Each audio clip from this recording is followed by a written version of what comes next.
আসসালামু আলাইকুম, কেমন আছেন আমার প্রিয় অপরা? আশা করি আল্লাহর রহমতে যে যেখানে আছেন সবাই অনেক অনেক ভালো আছেন এবং কি সুস্থ আছেন। আপনাদের সবার সুস্বাস্থ্য কামনা করে আজকে নতুন আরও একটি ভিডিও শেয়ার করতে যাচ্ছি।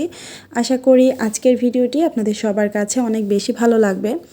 আজকে হচ্ছে আমার বাবার বাসার একটা ভিডিও আপনাদের সাথে শেয়ার করছি। রমজানের দিনগুলো বাবার বাসাতে কেমন কেটেছে তারই কিছু কিছু দিনের ভিডিও ফুটেজ নিয়ে আজকের ভিডিওটি সাজিয়েছি। আশা করি আপনাদের কাছে বেশ ভালো লাগবে। আমার প্রিয় আপুরা আমাকে অনেক বেশি মিস করছে। আপুদের একটাই প্রশ্ন, আমি কেন রেগুলার ভিডিও দিচ্ছি না। তো আপুরা আমার ভিডিওর অপেক্ষায় আছে। আসলে আমি আন্তরিকভাবে দুঃখিত আপুরা, অনেক বেশি সরি। যেহেতু আমি 1 বছর পর বাবার বাসাতে এসেছি। বাবার বাসাতে আসলে সাধারণত একটু বেশি ব্যস্ত সময় পার হয়, সব কিছু মিলিয়ে আসলে আর অ্যাক্টিভ থাকতে পারি না, রেগুলার ভিডিও দিতে পারি না। বাসায় যাওয়ার পর ইনশাআল্লাহ রেগুলারিটি মেনটেন করব, আপনাদের পছন্দ মতো ভিডিও শেয়ার করব। আজকে হচ্ছে ঈদের পরের দিন, চেষ্টা করব আজকেই ভয়েস ওভার শেষ করে ভিডিওটা আপলোড করে দেওয়ার। আর ঈদের ভিডিওটা নেক্সটে আমি আপনাদের সাথে শেয়ার করব। এটা হচ্ছে রমজানের কোনো একদিন সকালের ভিডিও। তো সকালবেলা ঘুম থেকে ওঠার পর আমি হচ্ছে বিছানা চাদরটা একটু চেঞ্জ করে নিব। তো ভাবলাম তার আগে খাটটা একটু মুছে তারপর ক্লিন করে নেই। আমার আসলে বাবার বাসাতে আসলে না কাজ কোনোভাবেই করা হয় না, আম্মুই সব কিছু করে। সারা বছর যেহেতু আম্মুর থেকে অনেক দূরে থাকি, ছোট 2 বাচ্চা নিয়ে সংসারের কাজে অনেক বেশি পরিশ্রম করি, অনেক কষ্ট করি। এ কারণে আম্মুর বাসায় আসার পর আম্মু আর ওইভাবে কোনো কাজই করতে দেয় না। আর আমারও কেন যেন শরীরটা এমনভাবে ছেড়ে দেয়, আমার মনে হয় আমি কোনো কাজ হয়তো বা পারি না, তো কিভাবে আর করব। এই সব কিছু মিলেই কিন্তু আমার কোনো কাজই করা হয় না, আম্মুই সব কিছু করে। তো এই যে আজকে যে কাজগুলো করছিলাম জাস্ট ভিডিও করার জন্যই করা হচ্ছিল, নর্মালি কিন্তু এই কাজগুলো আমার করা হয় না। আল্লাহ তাআলা আমাকে অনেক ভাগ্যবতী বানিয়েছে। আমি আসলে বাবা মার ঘরেও একদম রাজকন্যার মতো বড় হয়েছি, আবার আল্লাহর রহমতে স্বামীর ঘরে গিয়েও নিজের ছোটোখাটো একটা সাজানো গোছানো সংসার, সেখানেও নিজের মতো করে নিজে থাকি। বাবা মার পরে একজন হাজব্যান্ড হচ্ছে একজন মেয়ের জীবনের সবথেকে গুরুত্বপূর্ণ পার্ট। হাজব্যান্ড যদি ভালো হয় সেই মেয়ের সুখের সীমা থাকে না। আল্লাহ তাআলা আমাকে খুব ভালো বাবা মা দিয়েছে, সেই সাথে খুব ভালো হাজব্যান্ডও দিয়েছে। সব কিছু মিলিয়েই আল্লাহর দরবারে লাখো কোটি শুকরিয়া, আলহামদুলিল্লাহ আলহামদুলিল্লাহ। আমি বাবার বাসাতে এসেছি ঈদ করার জন্য, আপনাদের ভাইয়াও এখানে এসে ঈদ করবে। এই জিনিসগুলো শুনে অনেক আপুদেরই মনে অনেক প্রশ্ন, কেন শ্বশুর বাসাতে যায় না, কেন আমার হাজব্যান্ড তার নিজের বাড়িতে ঈদ করে না। আমার শ্বশুর বাসাতে কিন্তু আমার শ্বশুর শাশুড়ি কেউই নেই, তারা কিন্তু অনেক আগেই ইন্তেকাল করেছেন। আল্লাহ তাআলা তাদেরকে জান্নাত নসিব করুক। রোজার বাবারা 5 ভাই আর 1 বোন। রোজার বাবা হচ্ছে সবার ছোট। কয়েক মাস আগে কিন্তু আমার বড় ভাসুরও মারা গিয়েছেন, এটা আমার ভিডিওর মাধ্যমে আপনাদেরকে জানিয়েছিলাম। এখন হচ্ছে রোজার বাবারা 4 ভাই আছে। রোজার বাবা হচ্ছে দেশেই জব করে, আর বাদ বাকি যত ভাসুর আছে সবাই কিন্তু বিদেশ থাকে। তাদের বউরা হচ্ছে কয়েকজন আমাদের গ্রামের বাড়িতেই আছে, আর কিছু কিছু কিন্তু শহরের দিকে চলে এসেছে। তারা নিজেদের জমি কিনে বাড়ি করে সেখানেই থাকে। সবারই কিন্তু নিজের নিজের আলাদা সংসার। তো দেখা গেছে আমাদেরও আলাদা সংসার। আমরা 2-1 দিনের জন্য গ্রামে গেলে তখন দেখা গেছে ওইভাবে ঘরবাড়ি ক্লিন করে তারপর বাজার টাজার করে রান্নাবাড়া করে 2-1 দিনের জন্য থেকে আবার সেগুলো গুছিয়ে রেখে আসাটা অনেক বেশি কষ্টকর, ছোট 2 বাচ্চা নিয়ে। আর এ কারণেই কিন্তু আমার ওইভাবে যাওয়া হয় না। আর যেহেতু আমার শ্বশুর শাশুড়ি কেউই নেই, এ কারণে কিন্তু পিছু টানটাও কাজ করে না, রোজার বাবারও খুব একটা টানে না।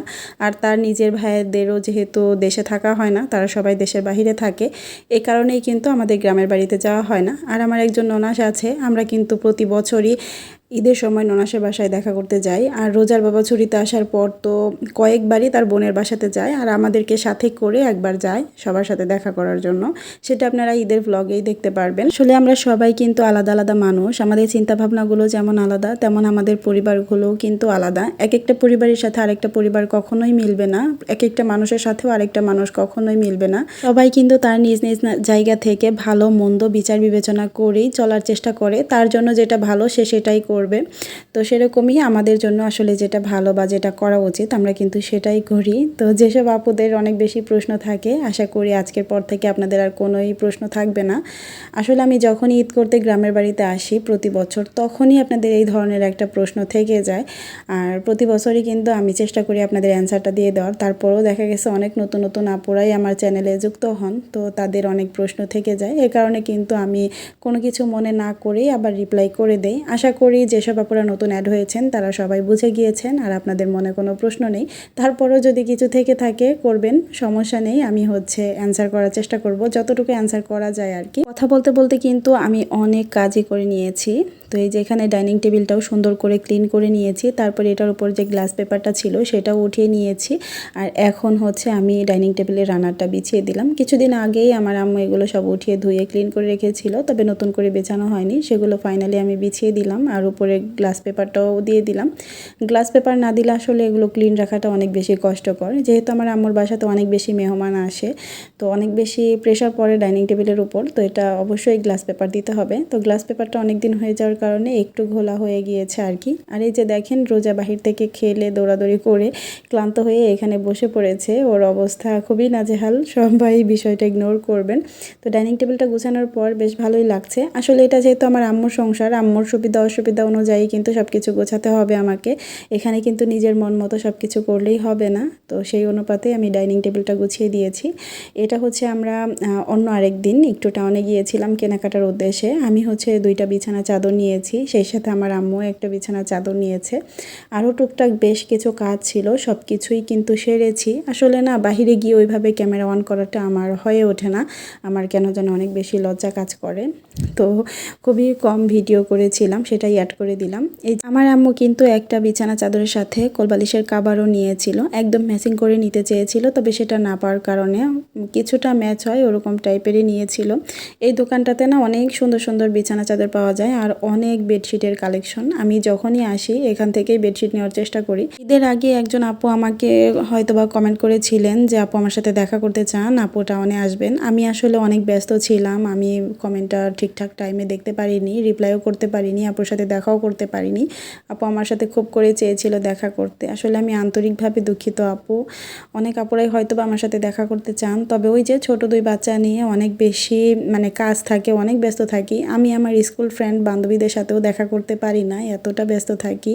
তো আমি আসলে আন্তরিকভাবে দুঃখিত। বুঝতেই পারেন 1 বছর পর আসলে এখানে যেহেতু আমরা স্থানীয়, তো এখানে আমাদের অনেক কাজই থাকে, বিভিন্ন আত্মীয় স্বজন থেকে শুরু করে অনেক ধরনের কাজই থাকে। সব কিছু এক এক করে গোছাতে অনেক বেশি সময় ব্যস্ততার উপর দিয়েই যায়, এই কারণে খুব একটা ফ্রি টাইম বের করতে পারি না। এই যে এখন যে সানফ্লাওয়ারের মধ্যে যে হোয়াইট কালারের বেডশিটটা দেখতে পাচ্ছিলেন, ওই বেডশিটটা আমি নিয়েছি, আমার খুবই ভালো লেগেছে। হোয়াইট তো আমার সবসময় ভালো লাগে, আর সূর্যমুখী ফুলটা মনে হচ্ছিল যে একদম ফুটে আছে। আপনাদের কাছে কেমন লাগলো জানাবেন। আর এই যে এখন যে কলা পাতার মধ্যে যে বেডশিটটা দেখতে পাচ্ছেন, এটা কিন্তু অনেক আগে অনেকের ভিডিওতে আমি দেখেছি, তো আমার ছিল না আর কি, আমার অনেক ভালো লেগেছে বিধায় আমি ওটা নিয়েছি। আর ওই কলা পাতা কালার প্রিন্টের মধ্যেই কিন্তু আমার আম্মু একটা নিয়েছে, সেম আর কি। 2টা বেডশিটের মধ্যে কোন বেডশিটটা বেশি ভালো লেগেছে অবশ্যই কিন্তু আপনারা কমেন্ট করে জানাবেন, আপনাদের কমেন্ট পেলে অনেক বেশি ভালো লাগবে। এখানে কিন্তু ইফতারের আয়োজনে আম্মু আবার গরুর মাংস দিয়ে খিচুড়ি রান্না করেছিল। আজকের খিচুড়ি কিন্তু আমার কাকার বাসাতেও পাঠানো হবে, আমাদের বাসার কাছাকাছি কিন্তু আমার বড় কাকাও থাকে, তো তার বাসাতে পাঠানো হবে। আবার দোতলাতে যেহেতু আন্টিও আছে, আন্টির বাসাতেও পাঠানো হবে, সেগুলোই আম্মু বেড়ে নিচ্ছিল।